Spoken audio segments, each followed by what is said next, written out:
Hello everyone, I'm Santiago, and today I'm gonna be testing Dying Light on the GTX 1650 Super. To skip to any of the resolutions tested, check the timestamps down in the description. So basically, in this video, I'll show you 1080p, 1440p and 4K on this game. On both 1080p and 1440p, I'll be doing two configurations on each of them. One targeting over 60 frames per second, and the other one trying to be over 30 with the best graphics possible. I won't be doing this at 4K since even at the lowest settings, 60 frames per second wasn't consistent at all. It's pretty demanding on the GPU, which is to be expected at such a high resolution. So in the options menu we have some options that help us get better performance. The first one is shadow map size, and this will help quite a bit, especially in the slum area. So yeah, lowering this from very high to high should be a huge difference in the slums. Then we get to the mighty view distance option. This goes from 0% to 100%. It seems to go in intervals of 5% or something like that. And well, this one, when the game first released, was like double the view distance options than now. So basically now 100% means 50% in the day one version, so they downgraded the game quite a bit on this option. Personally, I recommend keeping it at 30%, especially in the big city area. This makes a huge difference. It's like going from 60 to 75 frames per second, going from 100 to 30%. So yeah, keep it around that number, in my opinion is the sweet spot. Then we got ambient occlusion, which is the one made by the developers themselves. And you can also enable EVGA+, which is the NVIDIA GameWorks feature, so it will be more accurate and it should look better, but it has a performance hit, so if you want ambient occlusion without the GameWorks, just expect a few extra FPS. Then the option I always recommend to disable is the NVIDIA depth of field. This one, when you're attacking an enemy, it shows up and it destroys the performance for a few seconds, so my recommendation is to just turn it off.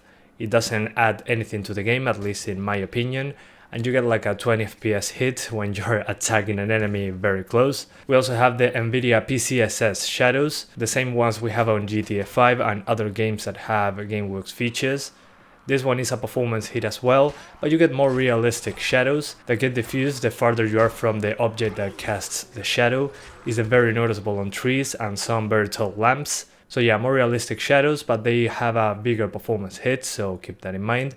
And some people really like sharp shadows, so it's all up to you on that one.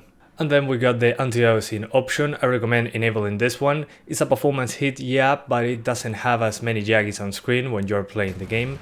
Then the motion blur, film grain effect, chromatic aberration, I disable those all the time. I don't really like how they look in this game. It makes me want to throw up. In this game in particular, I don't like the implementation, but they don't have a big performance hit, so do whatever you want on these ones.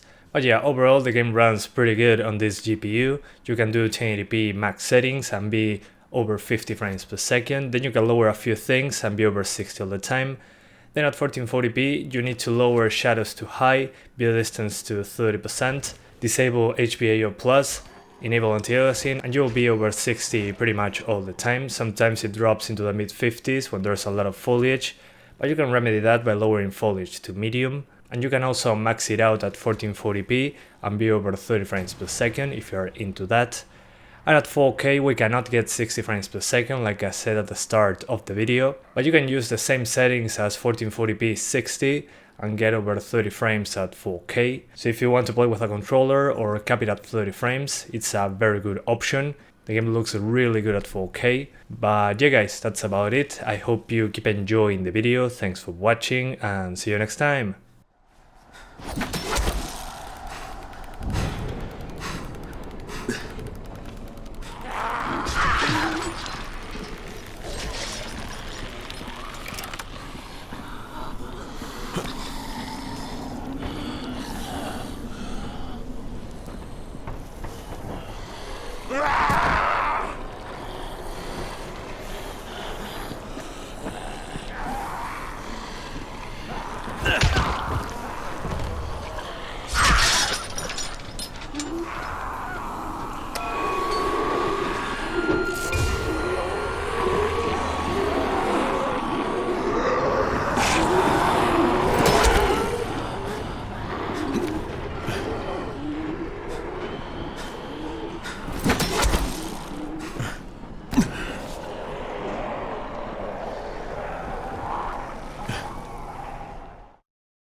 Ugh!